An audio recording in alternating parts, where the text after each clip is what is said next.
Good day. I'd like to welcome everyone to Salado United Methodist Church. My name is David Mosser, and I'm the pastor here. And I'd like to share a little bit of an introduction to the Psalms today. And then late in the week, I would like to take a closer look at Psalms 104. So today will be sort of a generic introduction to the Psalms, not anything heavy, probably not anything that you haven't heard before, but it's good, I think, to set the context of the individual lessons that we'll be looking at so that they fit into their slot so we can better understand what they are talking about. The Psalms is really a collection of collections. Some people think that David wrote all of the Psalms, and if they think that, they would be incorrect. David probably did write some of the Psalms, but these Psalms were written so long ago that it's really hard, unless there is specific textual evidence, to tell who wrote not only the Psalms but many parts of the Bible. Uh, One of the things that the Psalms does for us as a collection is it helps us understand how to sing praises to God and how to worship God. And so, for example, in our United Methodist hymnal that was published in 1989, which is our latest hymnal, there are about 100 of the Psalms that are set to music because they were meant to be sung. And that's why sometimes people say that a psalm is a hymn or a spiritual song, and all of those would be correct. The Psalms were collected over many years. Some people think the Psalms go all the way back before even King David, and some of them run all the way to the time of exile. Sometimes people cut that off at 350 years before the Common Era, BCE, or we used to call it BC.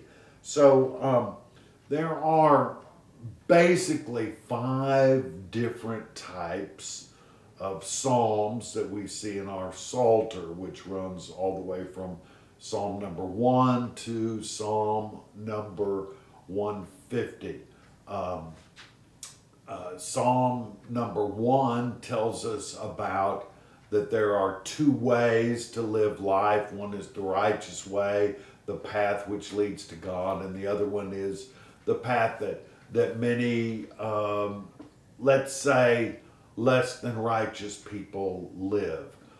Psalm number 2 is a psalm about the Messiah or the coming of the Messiah. And so the law in number 1, one either follows God's law, the Jewish law, sometimes it's called Torah, although Torah really means teaching. Psalm 2 is another plank in the religious dogma of the Jewish people, and that has to do with the idea of Messiah. And then capping off the Psalter is Psalm number 150, which is a doxology to God, and it's all about the praise of God.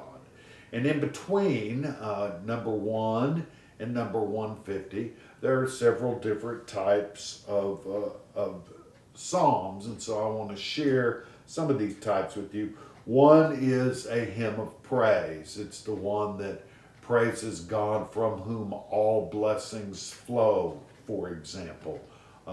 They're hymns that are often used in worship to thank God, to offer human gratitude for the divine providence that we are given each and every day. Then there are a second group of psalms, and these would be laments, people lamenting a certain situation.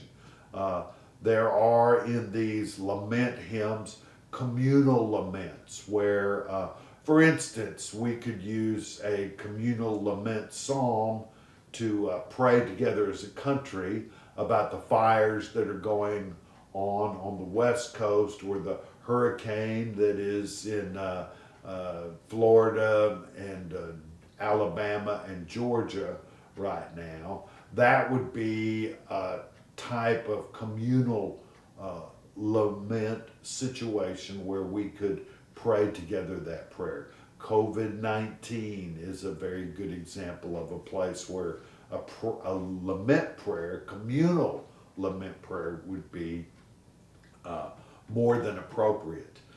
There's a second kind of lament psalm, though, and that is the psalm that is the individual lament song. Someone has lost a loved one. Someone is being attacked by pernicious gossip by either coworker, a fellow family member, someone from the neighborhood, a business competitor. One can just imagine how that would go. And the individual lament is someone could raise their fist to God and say, God, how can you let this happen to me? Please help me in my time of need. There are Thanksgiving psalms, and we are running up onto September 27th, which means we're right at the end of September. Well, at the end of September comes October and then November, so we are about 7 weeks away from Thanksgiving. And you will see when churches worship around Thanksgiving that there's gratitude poured out to God for God's provisions for us. There are many sort of agricultural, or you might say farming types of Thanksgiving. We thank God for the plenitude of the harvest. And one of the ways that we could imagine an idea of a hymn of thanksgiving is to see a big cornucopia, which is filled with uh, pumpkin, squash, and other things that are grown that would feed and sustain people. And it's for these circumstances, clean water, clean air to breathe, that people would give thanks to God for God's providence. Then we have what are called the royal psalms, and these are psalms that are often used with respect to the enthronement of a new king in Israel. They're royal because they have to do with sovereignty or royalty, and these psalms are used oftentimes in processions. In fact, during Advent, when we talk about the coming of Jesus the Messiah as an infant, in many cases, royal psalms will be used on the Sundays leading up to Christmastide. So the 4 Sundays of Advent will often have psalms that have to do with royalty or sovereignty or kingship, something along those lines. And then what we have are wisdom psalms. Sometimes the wisdom psalms are psalms that are provided so that we may worship God in our human wisdom, deferring to God's divine wisdom. But often the wisdom psalms are proverbial, like Proverbs, in the sense that they will give us hints or guidance for right living. Sometimes the Psalms are good at doling out what is good to do and what is bad to do, and offering human beings the choice to do those things. Now, that's one way, and it's kind of a traditional way to divide the Psalms up. But one of my favorite Old Testament scholars, or Hebrew Scripture scholars, as we often say now, is a man named Walter Brueggemann.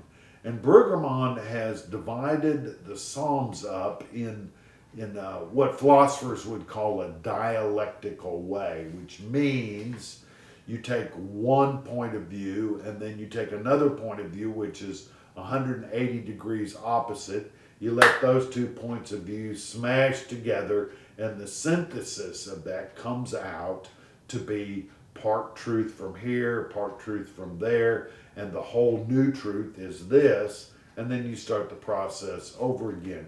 It's called the dialectic. Hegel used it. Marx also used it to explain ideas about socialism in his book with Frederick Engels. But in this particular case, it's very useful because what Brueggemann says is that there are three kinds of psalms. You can place every psalm in one of these three different categories. The categories are these. The first are psalms of orientation. These are psalms that talk about life as we expect it to be and as we want it to be. And it's not surprising. It's a psalm of orientation that tells us this is how things are, this is how things should be. And those psalms are ones that we're very comfortable with. There's no controversy in them. They just say things like, this is the way life is, and we should accept it, and we should rejoice in it. And that's the way psalms of orientation work. Then Brueggemann talks about psalms of disorientation. And what that means is that these are psalms, many of them are lament psalms, are psalms that really complain to God that this is unfair to me, this is unfair to my family, this is unfair to my community. Life should be better for me, life should be better for us. And it goes along that way because something has insinuated itself into life and made life difficult. Now you can imagine what those sorts of things might be that disorient the way that life was. I hear people talking all the time about COVID-19, and they will say things like, I remember before COVID-19, and then they will tell us how things were. And that would be an orientation of normalcy. But when COVID came in, everything changed. It disoriented our lives. And so now we have this pandemic, which many people think is some kind of political strategy, which I don't really understand. I can't understand how somebody would think that polio or cancer would be some sort of political strategy, but they do. And what that does is it disorients everything. Not only is our health affected, but our social relations, our financial relations, our political relations, our religious relations are all torn upside down or turned upside down. So now it's a situation where we are disoriented on every possible level of our existence. Psalms that reflect that sort of attitude and that kind of atmosphere, Brueggemann would call psalms of disorientation. They mess things up for us and reflect that messed up situation. And then the third thing that Brueggemann says about these kinds of psalms is the type that he would call the psalms of the new orientation, or the psalms of the reorientation. And what this does is these are psalms that say life should be like this, and then they give us the data or datum of disorientation, and then they say life goes back this way. And you might think of it as you're taking a hike and everything's on a level plane, everything is just great, and then suddenly you come to this large hill and you must climb all the way over it, and that would be the part that was disorientation. It would be the part that makes us deviate from the norm. And then when one is on top of the hill and goes on the other side and then goes back out on a flat plane and walks, that would be the reorientation. That life's had its bumps, but now God has helped us put ourselves back on a level plane, and we can walk the best way that we can. Our Psalm 104 that I'm going to deal with in our next session is, I believe, 35 verses long, and it's kind of paired in the Psalter with Psalm 103. Both of them have the phrase, "Bless the Lord, O my soul," or "Let my whole being bless the Lord." The idea is that people bless God with their whole being. So I'd like to thank you for being with us today, and I look forward to being with you later in the week, and we will talk about Psalm 104. Thank you.